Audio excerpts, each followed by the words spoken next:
thing I need to tell you about. So this talk is about mathematics. It's not about physics, even though there are some physics things in it, because I'm trying to give you motivation about these things we're studying about and the results we get. And the motivation comes from physics. So I'm going to tell you about statistical physics models that we consider. Maybe you've heard of some of them. For example, the Ising model is very famous. So that's going to be an example throughout the talk. So that's the motivation part. Then I'm going to go to the first acronym, which was SLE. So it's a stochastic process. More precisely, it's a random curve in the plane, named after Oded Schramm and Charles Lerner. So these are people who studied this kind of things. Evolution just means kind of the time evolution of the curve. So nothing really fancy about that. I'm going to tell you how these objects arise in the physical models and what we can actually say about them mathematically. So these are mathematically well-defined, nice and interesting objects. They are fractal, conform invariant, and quite rich. And then there was a second acronym in my title, CFT. So that stands for conformal field theory, which is a physical model as well.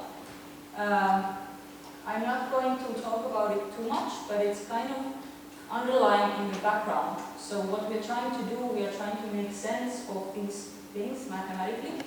We're trying to understand the relationships between these objects and have a good formulation, mathematically rigorous and sound formulation of this kind of theories.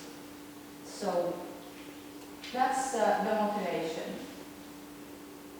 Okay, so let me start with some figures and some motivation before I start stating results. I try to keep it non-technical and try to focus on the conceptual meanings of things and the ideas. And feel free to interrupt me and ask any time if you get confused or if you have some comment or question. Okay, so I'm interested in making sense of physical models and also the beautiful mathematics that comes from it. And here are some pictures of models. So this is the Ising model that I'm going to describe. This is just a population. So these two colors are faces of a hexagonal lattice, and they're colored independently at random. That's population. And here's a more kind of exotic picture. And what's common with all these models, maybe you see from the picture, there's some kind of fractal-like behavior. So these are discrete pictures. Of course, you can see the discrete grid maybe. But if you take a finer and finer grid, we believe, in some cases we can prove that there is some kind of object in a continuum domain in 2 dimensions, which is fractal, and it has some interesting symmetries, and it's related to the physical theories that I mentioned. These theories, as I said, they're called quantum field theories with conformal symmetry, so conformal field theories. And I'm always going to talk about 2 dimensions because, of course, the world is 3-dimensional, but there are not so many mathematically rigorous things we can do in 3 dimensions, and even the 2-dimensional case is quite difficult. So let's focus on that. Plus, we have a beautiful complex analysis in 2 dimensions. Okay, so let me collect some keywords and some features of, in general, of these models, and then I go to the example. So if these words don't ring a bell, don't get confused. We're going to see an example on the next slide. But I just want to say that there's a quite rich variety of these models. So here's another picture. So we already heard about random walk or Brownian motion in the previous talk. So here is the gray thing, it's a simple random walk in the plane. And the red one is the simple random walk, but with all the loops erased. And this red thing is some random self-avoiding path. And that also fits in the framework that I'm talking about. And what's common to these things, these models, is that they are critical in a certain sense. So what does the critical mean? There are some interesting features that you can discover. So if you look at, so you have some graph, you have a model there, some random objects, maybe these two colors, they are put there randomly according to some probability distribution. And you can ask the question, how are different regions correlated, for example, whether they are completely independent or whether there is some correlation between them. And for these critical models, it's common that the correlation between two regions is polynomial. So even if you're far apart, you still feel something, as will be in the next slide more precisely. So the exponent in the polynomial is called the critical exponent. So that's why there's this word. So there's some power law behavior when you try to observe things.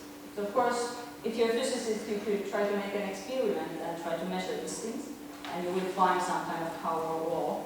That's how you find this critical phenomena in the first place.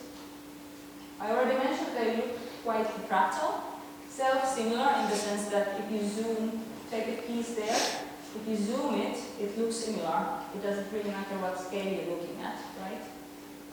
And there's something very important, but I'm not going to talk about too much in this talk, is universality, meaning that if you set up a model which describes the same phenomena, but in a slightly different way in your discrete world, when you try to see the macroscopic properties, actually they should be the same for the both. So somehow the microscopic details shouldn't matter too much. That's called universality. But for the sake of having more precise examples, I'm just going to consider models on the square lattice on the plane. So quite simple, but some things you can do more generally as well. And then the big conjecture from the 80s, so already in the 70s, there were some predictions that if you try to look at any of these kinds of models in the family, critical models, if you take some kind of continuum limit, as I will explain soon, you should find something which is invariant under conformal maps. So what does it mean? It means basically that if I take this picture, for example the left one, it's some model on a square and there's some grid. If you take, forget the grid, suppose you understood how to take some continuum limit, which we don't quite know how to do, we can do some things as I will explain. But never mind, let's look at this square. So of course I can map the square somewhere else to some other planar domain in a conformal way. So conformal maps, remember, are holomorphic projections from the square to some other domain. So locally, they're just scalings and rotations basically. And this invariance property of the limiting theory is supposed to say that your model shouldn't change. So somehow, if you only transform conformally in a nice way, the properties stay the same. So people say that this thing should be conformal invariant, and they call the candidate a conformal field theory. So this is from the physics literature. So that was one of the acronyms. And now I'm trying to describe you how we can actually make sense of this mathematically, because all of this sounds very vague and ill-defined, right? But that's the general story. So let me go to an example, which is the Ising model. Maybe some of you are very familiar with it already. It was introduced already in the 20s and studied a lot. It's very vastly studied, both by physicists and mathematicians. And so what do? So let me show you a picture. So let's take some graph, maybe a square lattice, like in these pictures. It's quite small, but anyway. You take a graph. On the vertices you put randomly plus or minus 1, according to some probability measure, which is given by a Gibbs measure of this type. So basically, sigma x is spin plus or minus 1 at vertex x. It's representing magnetization. And each guy at vertex x is interacting only with its nearest neighbors, the ones that are connected in the graph. So the interaction is a product of sigma x and sigma y for x and y neighbors in my graph. Then there's the parameter capital T, which is a temperature, because it's a physical model. So there's actually something you can study in the laboratory.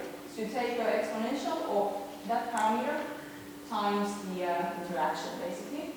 And you need to normalize to get a probability measure. So remember, we are having a finite graph, maybe just with a square. There are finitely many vertices. So the sum is finite, and everything makes sense. So we can say that we have a probability measure on configurations of pluses and minuses on vertices of a graph. And the probability of a given configuration is given by this kind of interaction, Gibbs measure. And now I mentioned this parameter, the temperature, and if you study this model as a physicist, like in the beginning, in the 20s, this is supposed to represent the magnetic material. So then what you do, you go to the lab, you take some magnetic materials, you try to study what happens at different temperatures. What you observe is the following. So if you're in a very high temperature, you heat your magnet a lot, you become very disordered, so you're in this rightmost figure. So all the spins are just, they look like randomly, uniformly randomly assigned, so they don't seem to be interacting much. And when you decrease the temperature, you let your magnet to cool, at some point something happens and the spins actually tend to align and the material becomes magnetic again. So what it means is that in high temperature the material is actually not magnetized, but in low temperatures, like in the room temperature, it is magnetized. And something happens here in between, and there is some critical value of the parameter of the temperature where something interesting happens. And this is the model I'm interested in. And you see here the correlation.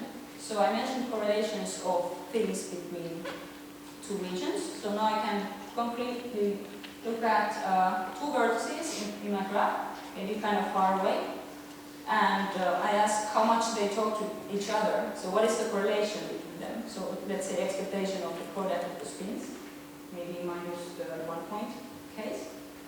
And you see that in high temperature, everybody is almost independent. So the correlation decays exponentially fast in the distance of x and y. Whereas in the low temperature, you have a very long range correlation, and everybody must be in the same state. So there's just one color in my picture. And in the middle, you have this kind of polynomial decay of correlations in distance. And this is a feature of the critical phenomenon that I was talking about. And in this region, you see the self-similarity. And you could try to conjecture that maybe there's some strong symmetry in this model, namely the conformal symmetry. And for the Ising model, for this critical region, quite a lot can be said mathematically, which is nice. So let's see what we can say. So first of all, here's the postulate by Polyakov, Belavin, Polyakov, and Samologikov. Polyakov already in the 70s, I think he mentioned this, but one usually refers their paper in the 80s. So they are saying that if you take your graph to be delta times z2 intersected with some finite domain to have a finite grid, say, delta being a very small number. take delta to 0, then the square grid disappears and you just get some continuum domain. So like you probably see here two colors, and there's a grid, but it's hardly visible. And I'm trying to understand what this model becomes after the limit when delta goes to 0. And I'm trying to understand how to mathematically state that a model is invariant under conformal transformations, because I don't even know what the limiting model is, because you know, I have infinitely many vertices, so I cannot just put spins there, right? I should have some random function or something like that, but actually this is not true. So you can make sense of the spins, but you need to go to a random distribution, so it's quite complicated. But the first step is to look at some things you can observe that survive in the limit. So here are some things that survive. So you can look at interfaces which are paths separating the two colors. And these should converge to some random curves, which I already mentioned. So there are these so-called SLE curves. You can look at the correlations at fixed positions. Of course, if I take finer and finer graphs, this is still fine, so I can do that and study what happens. I can also look at the following things. So let's have my square again, because it's nice to have a symmetric domain. Let's say that on the top and bottom of the square, I freeze my color to be black. Let's say that's +1. And on the left and right, I freeze the color to be -1. And then I study what happens inside. And I can ask the question whether there's a -1 crossing from left to right. So that's the blue crossing over there. And there's a certain probability for this thing to happen. Of course, the other option is to have a black crossing from top to bottom. And you can study this probability also in the limit when delta goes to 0, so in the scaling limit. And all of these guys, they exhibit the conformal symmetry. And this you can actually prove. So that's something mathematicians can actually make precise. So let me start with the interfaces. There's going to be lots of pictures. I try to also tell you, I'm going to state the results and tell you what the limiting object is, but not going too much into the details. And feel free to ask questions again if it's too vague or somehow unclear. So here's a statement about the interface in the Ising model. There are similar statements for other models, but let's just focus on this one.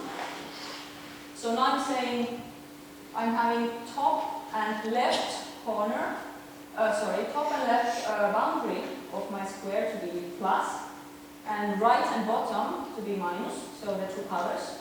And then I can say that there's, let's see, from the northeast to the southwest corner, there's some interface, macroscopic one, between these two colors.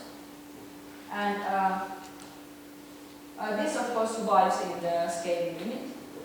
And this guy converges, so it's a random curve between 2 points. It fluctuates somehow in the middle because I have random spin configurations. So in the scaling limit, it's still a random curve. I'm not sure what the spins mean, but I can keep track of the curve, and I can say that the probability measure of the curve converges weakly to a probability measure on curves, which is this SL measure. I'm going to tell you on the next slide what this means exactly. So this is rather recent, I suppose now 6 years ago for the publishing date.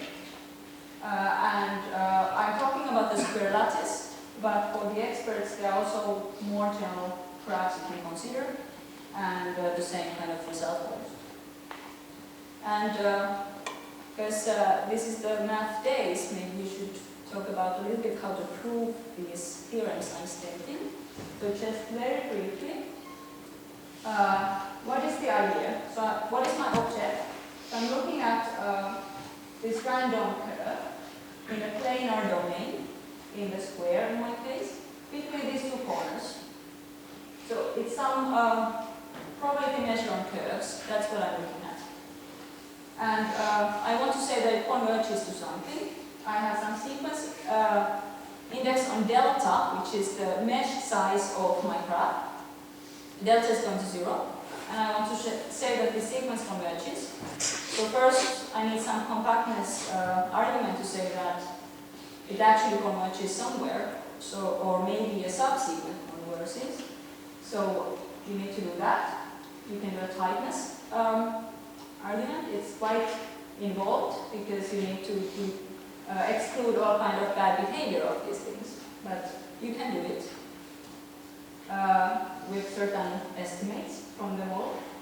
And then once you have a tightness, you know that your sequence is relatively compact.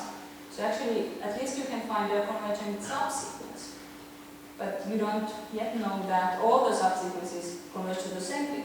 So then what you need to do is to say that actually the limit exists. So all the subsequences converge to the same thing. And one way to do it is to say that any limiting object has to satisfy certain properties, and hence it's a unique thing where everybody is converging to. So that's the second step. So you identify what the limit is. And you identify it to be this Schramm-Lever evolution curve. In practice, this proof is of course quite more difficult. It's distributed in several papers. So this was a very, very short argument. But I hope you believe me on this one.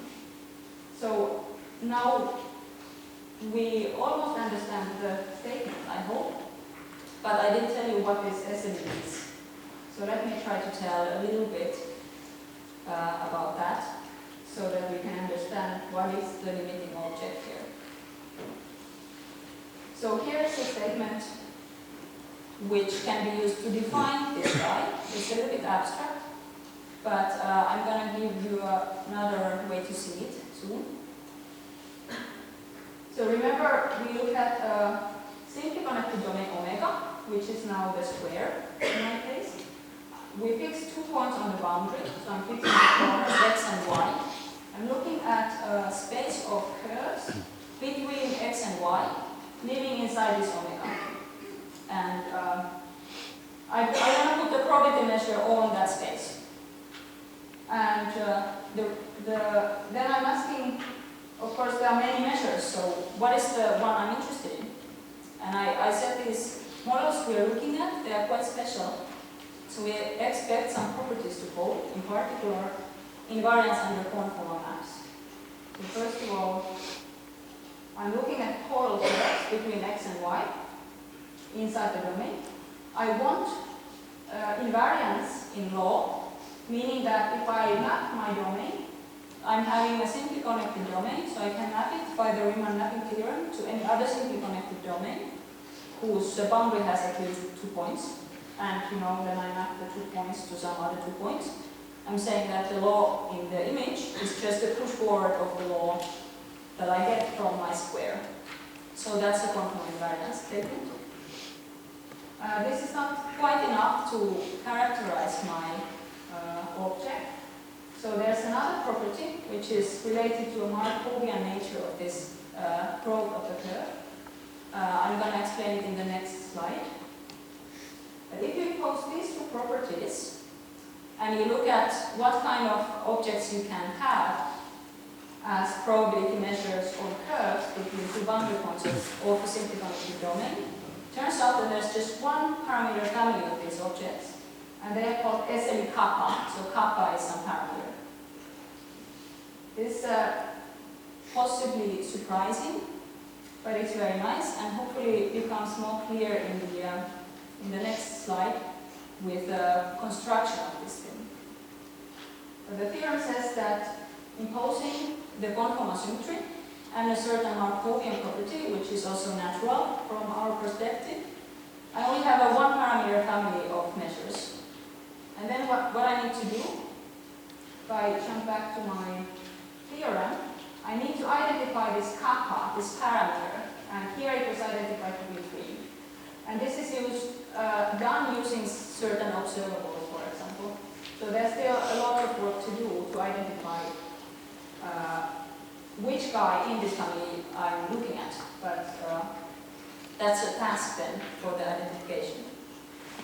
Okay, so here was the abstract definition of my scaling limit curve, the SLE curve. Let's see a little bit easier point of view. So it's just a repetition from before. So now I said I'm conformal invariant. So I can say that my domain is actually not a square, but the upper half plane, because things are nicer there. I'm going from 0 to infinity. And then I'm looking at the picture like that. So the curve lives on the upper half plane. It's starting from 0, growing to infinity. Infinity is a boundary point as well, right? So all I need to do is to understand this case, because then I can map conformally. So what I can do, let's see. So if I want to generate a curve there, I start growing from 0. I get to some time t, say. At each time t, suppose I'm generating a simple curve, so not touching itself or the boundary. Then I can just take the upper half plane minus the initial segment of the curve. That's again a simply connected domain. There's a slit. And I can then map the complement of the slit back to the upper half plane by some conformal map. I call it here GT. These formulas are not so important. I'm trying to give you an idea how to construct and understand this object. So at each time t, I have a conformal map GT from the complement of the initial segment of the curve up to time t back to the upper half plane. Then I just keep track of where does the tip of the curve get mapped to. It always gets mapped to the real line. And it defines some kind of process, stochastic process on the real line, which is basically encoding the growth of my curve. So the upshot is that if I understand the stochastic process on the real line, which is encoding the growth of my curve, then I can understand my curve. So that's a result of Löfler in general. And in our case, so I wanted to have some kind of Markovian property. So maybe it's not so surprising that if you take a Brownian motion on the real line, a standard Brownian motion starting from 0, and you use that object to generate your curve, you get an SLE curve. So it's a conformal invariant curve, law on curves, connecting two boundary points of the simply connected domain, and it has a Markovian property, which basically says the following. So if I've already constructed this initial segment up to time t, so I'm at gamma t, gamma is my curve, then I need to go from gamma t to infinity. So I need to generate the remainder. And all I need to do is to pick the remainder from the SLE kappa measure in the complement of the segment. So from gamma t to infinity. Remember that by conformal invariance, if I understood everything in the upper plane, I also understand it in other domains. So basically, there's a Markovian property with respect to the initial segment. And this is just analogous to the Markovian property of the Brownian motion. So that's the remaining property that characterizes this guy uniquely. So the upshot is, in the Ising model, interface between the two colors from one corner to another corner converges in the scaling limit to this kind of SLE kappa curve. And I need to pick kappa to be suitable for the Ising model. I didn't tell you what kappa was yet. So it's just saying that the tip of the curve is growing like a Brownian motion. And now the Brownian motion can have some speed. So actually I have a square root kappa times the Brownian motion. So I can have it, the curve can wind back and forth faster or slower. The bigger the kappa, the more the curve is winding, basically. And sometimes it's not also a simple curve, but for our case it will be. So a primary motion with speed kappa